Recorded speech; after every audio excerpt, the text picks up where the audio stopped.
শিক্ষার্থীরা, আগামী বছর থেকে তোমাদের নবম দশম শ্রেণীর গ্রুপ সাবজেক্টের ক্লাসগুলো কোর্সটিকা ফর 9-10 এই চ্যানেলে প্রকাশ করা হবে। তাই নতুন ক্লাসগুলো যেন মিস না হয়ে যায়, এজন্য তোমরা এখনই কোর্সটিকা ফর 9-10 এই চ্যানেলটি সাবস্ক্রাইব করে রাখো। আসসালামু আলাইকুম প্রিয় শিক্ষার্থীরা, কোর্সটিকায় আমি ইতিমধ্যেই তোমাদের নবম শ্রেণীর বেশ কয়েকটি বিষয়ের বার্ষিক পরীক্ষার প্রশ্নপত্র নিয়ে আলোচনা করেছি। সেগুলোর সমাধান তোমরা কিভাবে লিখবে তাও আমি তোমাদেরকে বুঝিয়ে দিয়েছি। তো আজকে কোর্সটিকায় আমি আলোচনা করব তোমাদের বার্ষিক পরীক্ষার জন্য জীবন ও জীবিকা এই বিষয়ের নমুনা প্রশ্নপত্রের সমাধান। তোমরা অবশ্যই এই প্রশ্নপত্রগুলোর সমাধান করবে, কারণ তোমাদের বার্ষিক পরীক্ষার প্রস্তুতির জন্য এই প্রশ্নপত্র সলভ করাই হচ্ছে প্রাথমিক একটি ধাপ। তো চলো আমরা দেখে নিচ্ছি যে কীভাবে আমরা এটি সমাধান করতে পারি। আমাদের বার্ষিক সামষ্টিক মূল্যায়ন 2024 নমুনা প্রশ্নপত্র, বিষয় জীবন ও জীবিকা, শ্রেণী নবম এবং পূর্ণমান হচ্ছে 100। প্রথমেই আমরা এখানে পেয়ে যাব ক বিভাগ, যেখানে আমরা বেশ কিছু এমসিকিউ পাবো। মোট 15টি এমসিকিউ এখানে দেওয়া রয়েছে। 15টি এমসিকিউর উত্তর আমাদেরকে খাতায় লিখতে হবে। দেখো, প্রতিটি এমসিকিউর বিপরীতে আমরা 4টি করে অপশন পাবো। এখান থেকে যেই অপশনটি সঠিক হবে সেই অপশনটি আমাদেরকে খাতায় লিখতে হবে। তো এই এমসিকিউগুলোর যে সঠিক উত্তর সেইগুলো তোমরা তোমাদের এই প্রশ্নপত্রের শেষেই পেয়ে যাবে। তোমরা যদি প্রশ্নপত্রের শেষের দিকে আসো তাহলে তোমরা দেখো এখানে কিন্তু লেখা রয়েছে যে নমুনা প্রশ্নের আলোকে নৈর্ব্যক্তিক প্রশ্নের উত্তর এবং অন্যান্য অংশের নম্বর প্রদানের রুব্রিক্স। তো আমরা এখানে দেখতে পাচ্ছি যে ক বিভাগে নৈর্ব্যক্তিক অংশ, বহু নির্বাচনী বা এমসিকিউ প্রশ্নের উত্তরগুলো কিন্তু এখানে দেওয়া রয়েছে। তোমরা এখান থেকে এই উত্তরগুলো দেখে তোমরা এমসিকিউগুলো প্র্যাকটিস করতে পারো। যেহেতু প্রশ্নগুলোর উত্তর এখানে দেওয়াই রয়েছে, আমরা এমসিকিউগুলো নিয়ে আর আলোচনা করছি না। দেখো, পরবর্তী অংশে যদি আমরা যাই, সেখানে আমরা এক কথায় উত্তর দাও এই প্রশ্নগুলো পাবো। এখানে 16 থেকে 25 পর্যন্ত মোট 10টি প্রশ্ন রয়েছে। এই প্রশ্নগুলোর সমাধান তোমাদেরকে লিখতে হবে এক কথায়। তো এই এক কথায় প্রশ্নের উত্তর, এগুলোর উত্তরও কিন্তু তোমাদের এই প্রশ্নপত্রের শেষের দিকে রয়েছে। দেখো, এখানে রয়েছে ক বিভাগ এক কথায় প্রশ্নের উত্তর। এই প্রশ্নগুলোর উত্তর কিন্তু এখানে খুব সুন্দরভাবে লেখা রয়েছে। সুতরাং আমরা এক কথায় উত্তর দাও এই অংশ নিয়েও আলোচনা করছি না। আমরা সরাসরি চলে যাব খ বিভাগে, যেখানে সংক্ষিপ্ত উত্তর প্রশ্ন রয়েছে। এখানে দেখো, এই যে 10টি প্রশ্ন রয়েছে, এই প্রশ্নগুলোর সমাধান মূলত দেওয়া নেই। এগুলোর সমাধান তোমরা কিভাবে লিখবে সেটি নিয়েই মূলত আজকে আমি আলোচনা করব। এখানে সংক্ষিপ্ত প্রশ্ন উত্তরে মোট 10টি প্রশ্ন থাকবে এবং 10টি প্রশ্নের উত্তরই তোমাদেরকে লিখতে হবে। প্রতিটি প্রশ্নের জন্য তোমরা 2 মার্ক করে পাবে এবং 10টি প্রশ্নের জন্য তোমাদেরকে মোট 20 নম্বর দেওয়া হবে। তো তোমরা এক একটি প্রশ্ন ঠিক কতটুকু লিখলে, কিভাবে লিখলে খুব সহজে 2 মার্ক পেতে পারো, সেটি মূলত আমি এখন তোমাদেরকে বুঝিয়ে দেব। তাহলে চলো দেখে নিচ্ছি যে খ বিভাগ সংক্ষিপ্ত প্রশ্নের উত্তরগুলো আমরা ঠিক কিভাবে তৈরি করব। শিক্ষার্থীরা, আমাদের নবম শ্রেণীর বিষয় হচ্ছে জীবন ও জীবিকা, বার্ষিক পরীক্ষা 2024 নমুনা প্রশ্ন উত্তর। আমাদের প্রশ্নের ধরন হচ্ছে সংক্ষিপ্ত প্রশ্ন। আমরা মোট 10টি প্রশ্ন লিখব। প্রতিটি প্রশ্নের জন্য আমরা 2 মার্ক করে পাবো এবং সর্বমোট পাবো 20 মার্ক। আমাদের প্রথম প্রশ্ন হচ্ছে পারিবারিক বিনিয়োগ পরিকল্পনার ধাপসমূহের একটি ফ্লো চার্ট দেখাও। তো এই প্রশ্নের উত্তরটি আমরা ঠিক কিভাবে লিখব? দেখো, আমরা লিখব যে পারিবারিক বিনিয়োগ পরিকল্পনার ধাপগুলো হলো, প্রথমত আর্থিক লক্ষ্য নির্ধারণ, এরপর রয়েছে বাজেট পরিকল্পনা, এরপরে বিনিয়োগের মাধ্যম নির্বাচন, এরপর রয়েছে ঝুঁকি বিশ্লেষণ এবং সবশেষে বিনিয়োগের পর্যালোচনা। তোমরা এখানে যে ধাপগুলো দেখতে পাচ্ছ, তোমরা ঠিক এভাবেই ছক আকারে লিখবে, কারণ এটি হচ্ছে ফ্লো চার্ট বা প্রবাহ চিত্র। আমাদেরকে ঠিক এভাবেই ফ্লো চার্ট লিখতে হবে। দেখো, পরবর্তী প্রশ্ন হচ্ছে ঋণ পণ্য বলতে কি বোঝো?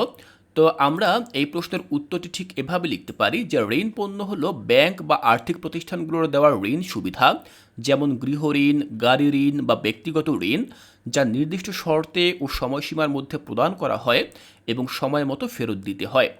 তো আমরা ঋণ পণ্য বলতে কি বুঝি সেটি এভাবে লিখতে পারি। পরবর্তী যে প্রশ্ন, দেখো 3 নম্বর জানতে চাওয়া হয়েছে জমি ক্রয়ের প্রয়োজনীয় খতিয়ানগুলোর নামের তালিকা লেখো। শিক্ষার্থীরা, আমরা যদি জমি কিনতে যাই সেক্ষেত্রে কোন কোন খতিয়ানগুলোর প্রয়োজন পড়বে তার তালিকা মূলত আমরা এখানে করব। তো দেখো, সেই খতিয়ানগুলো হচ্ছে সিএস খতিয়ান, এসএ খতিয়ান, আরএস খতিয়ান এবং বিএস খতিয়ান। এগুলো জমির মালিকানা প্রমাণের জন্য ব্যবহৃত হয়। তো আমরা এখানে যে সকল খতিয়ানগুলোর নাম দেখতে পাচ্ছি এগুলো অবশ্যই মনে রাখব, এবং যদি পরীক্ষায় প্রশ্নগুলো আসে আমরা তাহলে এগুলো খুব সুন্দরভাবে লিখে দিব।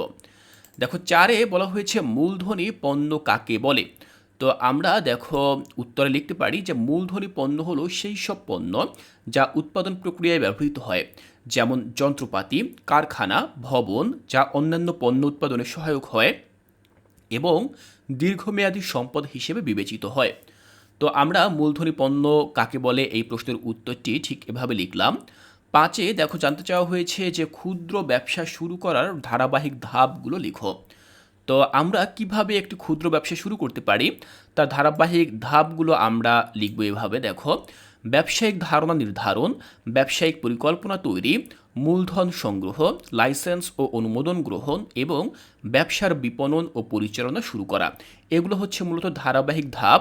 এই ধাপগুলো অনুসরণ করে আমরা ক্ষুদ্র ব্যবসা শুরু করতে পারি। শিক্ষার্থীরা, তোমরা দেখতে পাচ্ছ যে ইতোমধ্যেই আমি 5টি প্রশ্নের উত্তর তোমাদের সাথে আলোচনা করলাম। তোমরা এখানে খেয়াল করছো যে আমি কতটা সংক্ষিপ্ত আকারে, কতটা ছোট আকারে এই প্রশ্নগুলোর উত্তর লেখার চেষ্টা করছি। তোমরা ঠিক এভাবেই এই প্রশ্নগুলোর উত্তর লেখার চেষ্টা করবে, কারণ প্রতিটি প্রশ্নের জন্য আমরা 2 মার্ক করে পাবো। সুতরাং আমরা কিন্তু খুব বড় আকারে এই প্রশ্নগুলোর উত্তর লিখব না। আমরা চেষ্টা করব যথাসম্ভব ছোট আকারে এই প্রশ্নগুলোর উত্তর লিখতে। আমরা 5টি প্রশ্নের উত্তর দেখে নিয়েছি। এবার চলো পরবর্তী প্রশ্নগুলো দেখে নিচ্ছি। 6 জানতে চাওয়া হয়েছে ব্যবসায়ের আইডিয়া নির্দিষ্ট করার জন্য কি কি বিবেচনা করতে হয়। তো দেখো, এই প্রশ্নের উত্তরটি আমরা এভাবে লিখব যে ব্যবসায়ের আইডিয়া নির্দিষ্ট করার জন্য বিবেচনা করতে হয় বাজারের চাহিদা, প্রতিযোগিতার অবস্থা, মূলধনের পরিমাণ এবং ব্যক্তিগত সৃজনশীলতা ও দক্ষতা। এই যে প্রশ্নের উত্তরটি আমরা এভাবে লিখলাম। 7 জানতে চাওয়া হয়েছে ব্যবসায়িক পরিকল্পনা প্রণয়নের ক্ষেত্রে কোন বিষয়গুলো বেশি গুরুত্ব দিতে হবে। ব্যবসায়িক পরিকল্পনা প্রণয়নের ক্ষেত্রে আর্থিক প্রক্ষেপণ, বাজার বিশ্লেষণ, পরিচালনা কৌশল এবং ঝুঁকি ব্যবস্থাপনার মতো বিষয়গুলো বেশি গুরুত্ব দিতে হয়। তো আমরা 7 নম্বর প্রশ্নের উত্তরটি ঠিক এভাবে লিখলাম।